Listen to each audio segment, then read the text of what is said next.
కర్నూలు జిల్లాలో ఇటీవల చోటు చేసుకున్న ఘోర బస్సు ప్రమాదంలో 19 మంది ప్రాణాలు కోల్పోవడం సంచలనంగా మారిన విషయం తెలిసిందే. ఈ ప్రమాదం అనంతరం రాష్ట్ర వ్యాప్తంగా రవాణా శాఖ అధికారులు అప్రమత్తమయ్యారు. గత 3 రోజులుగా ప్రైవేటు ట్రావెల్స్ బస్సులపై విస్తృత తనిఖీలు కొనసాగుతున్నాయి. రహదారులపై నిబంధనలకు విరుద్ధంగా నడుస్తున్న బస్సులను గుర్తించేందుకు అధికారులు ఈ ఆపరేషన్ ప్రారంభించారు. హైదరాబాద్లోని వనస్థలిపురం ప్రాంతంలో ఆర్టీఏ అధికారులు అకస్మాత్తుగా దాడులు నిర్వహించారు.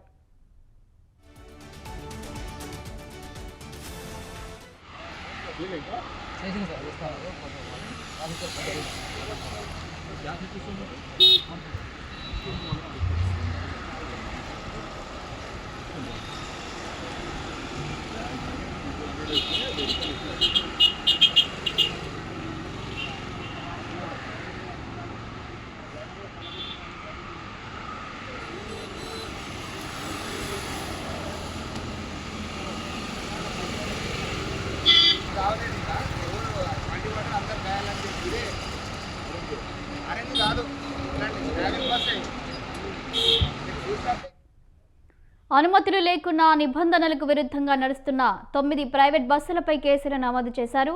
ముఖ్యంగా స్లీపర్ కోచ్గా అనుమతి లేకుండా నడుస్తున్న కేవీఆర్ ట్రావెల్స్ బస్సును సీజ్ చేశారు. అధికారులు వాహన పత్రాలు, బీమా, టెక్నికల్ కండిషన్లను పరిశీలించారు.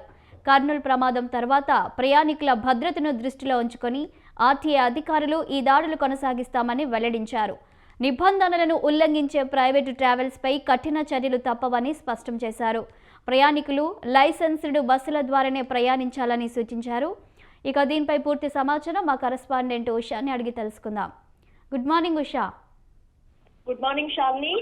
కర్నూలు బస్సు ప్రమాద ఘటనతో అప్రమత్తమయ్యారు తెలంగాణ రవాణా శాఖ. ఇప్పటికే పొన్నం ప్రభాకర్ ఆదేశాల మేరకు రవాణా శాఖ మంత్రి పొన్నం ప్రభాకర్ ఆదేశాల మేరకు ప్రతి ఒక్క చోట కూడా విస్తృత స్థాయిలో తనిఖీలు అయితే చేపడుతున్నారు. ఎల్బీ నగర్ లోని చింతలకుంట వద్ద తనిఖీలు చేపట్టారు ఆర్టీఏ అధికారులు. నిబంధనలు పాటించిన 4 ట్రావెల్స్ బస్సులు ఏవైతే ఉన్నాయో వాటిపై కేసులు కూడా నమోదు చేశారు. మొత్తం మీద చూసుకున్నట్టయితే ట్రావెల్స్ బస్సులు ఇటీవల కాలంలో ట్రావెల్స్ బస్సులకి సంబంధించి చాలా వరకు కూడా ఆరోపణలు వస్తున్నాయి. కానీ వీటన్నిటిని కూడా తూతూ మంత్రంగా చేపడుతున్నారే కానీ ఎక్కడా కూడా దీన్ని సీరియస్ గా చేపట్టడం లేదు. యాక్షన్ అన్న కోణంలో అభియోగాలు కూడా వినిపిస్తున్న నేపథ్యంలో ఏదైతే ఈ ప్రైవేట్ ట్రావెల్స్ బస్సులు ఏవైతే ఉన్నాయో కనీస ఫిట్నెస్ మెయింటైన్ చేయకుండా ప్రజల ప్రాణాలతో చెలగాటమాడుతున్నారు. ఈ మేరకు ప్రైవేట్ బస్సులను వనస్థలిపురంలో అధికారులు తనిఖీలు చేశారు. బస్సు పరిమితికి మించి 10 నుంచి 15 మంది ప్రయాణికులను ఎక్కించుకొని తిరుగుతున్న బస్టర్ ట్రావెల్ బస్సును సీజ్ చేశారు. దాసరి ట్రావెల్స్ కు చెందినటువంటి బస్సును చూసి అధికారులు అవాక్కయ్యారు. వారు చేపట్టినటువంటి తనిఖీల్లో బస్సు వెనక భాగంలో తుప్పు పట్టినట్టు కనిపించడంతో కేసు నమోదు చేసి ప్రయాణికులను దింపేశారు. ఈ నేపథ్యంలో నిబంధనలకు విరుద్ధంగా బస్సులను నడుపుతూ ప్రజల ప్రాణాలతో చెలగాటమాడితే ఊరుకునేది లేదని ప్రైవేటు బస్సు యాజమాన్యాలకు కూడా హెచ్చరించినట్టుగా అయితే తెలిసింది. మరోవైపు హైవేపై ఆర్టీఏ బృందాలు కూడా తనిఖీలు చాలా వరకు కూడా విస్తృత స్థాయిలో తనిఖీలు చేపడుతున్నాయి. Vijayawada highway, Bengaluru highway RTA బృందాలు విస్తృత స్థాయిలో తనిఖీలు చేపడుతున్నాయి. రాజేంద్ర నగర్ పరిధిలో గగన్ పహాడ్ వద్ద సోదాలు చేస్తున్నారు. ఏపీ నుంచి వస్తున్నటువంటి ట్రావెల్స్ బస్సులు ఏవైతే ఉన్నాయో వాటన్నిటి మీద కూడా ముమ్మరంగా తనిఖీలు చేస్తున్నారు. ఆ వాహనాలు ఫైర్ సేఫ్టీ, మెడికల్ కిట్ల పరిశీలన నిబంధనలు పాటించిన 5 ట్రావెల్స్ బస్సుల మీద కూడా కేసులు నమోదు చేశారు. ఈ క్రమంలోనే బస్సు అద్దం పగిలినా కూడా ఇంతవరకు కూడా దాన్ని పట్టించుకోకుండా అలాగే నడుపుతున్నటువంటి ట్రావెల్స్ బస్సులు కావచ్చు. జడ్చర్ల వద్ద ఈ వాహనం రోడ్డు ప్రమాదానికి గురైనటువంటి ప్రయాణికులు ఎవరైతే ఉన్నారో ప్రైవేట్ ట్రావెల్స్ బస్సులో వరుస ప్రమాదాలతో ప్రయాణికులు భయపడుతున్నారు. దీనిపై అధికారులు కొన్ని సలహాలు, సూచనలు కూడా ఇచ్చారు. మొత్తం కర్నూలు ఘటనతో ఇటు తెలంగాణ ఆర్టీఏ అధికారులతో పాటు రవాణా శాఖ మంత్రి ఇచ్చినటువంటి ఆదేశాల మేరకు ఎక్కడికక్కడ ప్రతి ఒక్క బస్సుని కూడా ఏదైతే ప్రైవేట్ ట్రావెల్స్ బస్సులే కాకుండా ఇలాంటి ఘటనలు పునరావృతం కాకుండా స్కూల్ బస్సుల మీద అలాగే మామూలు బస్సులు, సామాన్య బస్సుల మీద కూడా ఫోకస్ చేయాలి. ఇటు ప్రభుత్వ వాహనాల్లో కూడా ఇలాంటి సేఫ్టీ ప్రికాషన్స్ లేవు, ఇవి కూడా పరిగణలోకి తీసుకోవాలన్న కోణంలో కూడా సామాన్యులు కూడా ఇలాంటి అలిగేషన్స్ కూడా రైజ్ చేయడం కూడా మనం చూసుకోవచ్చు షాలిని. అయితే ఉషా, అధికారులు ఎప్పుడు కూడా ఇలాంటి ఘటనలు ఏవైనా జరిగితేనే తప్ప ఈ చెకింగ్లు అనేటివి సరిగ్గా జరిగించరు. ఇలాంటి ఘటనలు పునరావృతం అయినప్పుడు మాత్రమే ఏదో తూతూ మంత్రంగా చెకింగ్లు జరిపించి మళ్ళీ చేతులు దులిపేసుకుంటారు అనే విమర్శలు అయితే ప్రజల నుంచి ఎక్కువగా వస్తున్నాయి. మరి ఇప్పుడు ఆర్టీఏ అధికారులు అయితే మరి చెకింగ్లు చేస్తూ ఉన్నారు. ఇటు స్కూల్ బస్సులు కానీ అటు ట్రావెల్ బస్సులు కానీ ఇది నిరంతర ప్రక్రియగా కొనసాగే అవకాశం ఉందా, లేదంటే తూతూ మంత్రంగా చేసి చేతులు దులిపేసుకునే అవకాశంగా ఉంది అనుకోవచ్చా?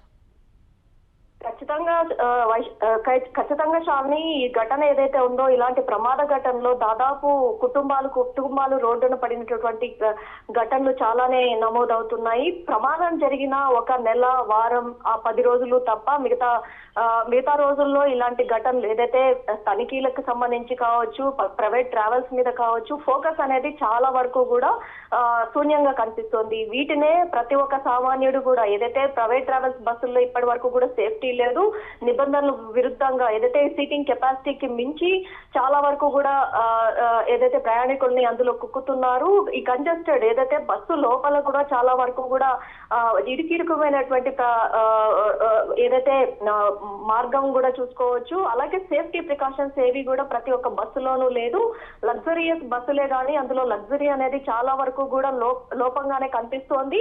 మొత్తం కూడా పైన పటారం లోన నొటారం లాగా పైన మెరుగైనటువంటి వసతులు ఉన్నాయి అన్న కోణంలో ఏదైతే మనము ఆన్లైన్ లో బుక్ చేసుకున్నప్పుడు కనిపించేటటువంటి బుకింగ్ లో ఉన్నటువంటి ఏవైతే ఉన్నాయో అవేవి కూడా ప్రైవేట్ ట్రావెల్స్ బస్సు లోపల చూసినట్టయితే, లోపల ఆర్టీఏ అధికారులు తొంగి చూసినట్టయితే అందు లోపల ఉన్నటువంటి మర్మం మొత్తం కూడా బయటపడే అవకాశం ఉంటుంది. తుప్పు పట్టినటువంటి ఇన్స్ట్రుమెంట్స్, ఏదైతే డ్రైవింగ్ సీట్ దగ్గర నుంచి బ్యాక్ సైడ్ ఉన్నటువంటి ఏసీకి సంబంధించినటువంటి ఎక్విప్మెంట్ దగ్గర నుంచి ప్రతి ఒక్కటి కూడా ఇందులో చాలా వరకు కూడా ప్రికాషన్స్ లేకుండానే, జాగ్రత్తలు లేకుండానే ముందుకు నడుస్తున్నాయి. ఇవి చాలా వరకు కూడా ఇది తెలుగు రాష్ట్రాల్లో పర్మిషన్స్ ఇస్తున్నారా, ఇతర రాష్ట్రాల్లో పర్మిషన్స్ ఇస్తున్నారా, వీటన్నిటి మీద కూడా ఫోకస్ చేయాలి.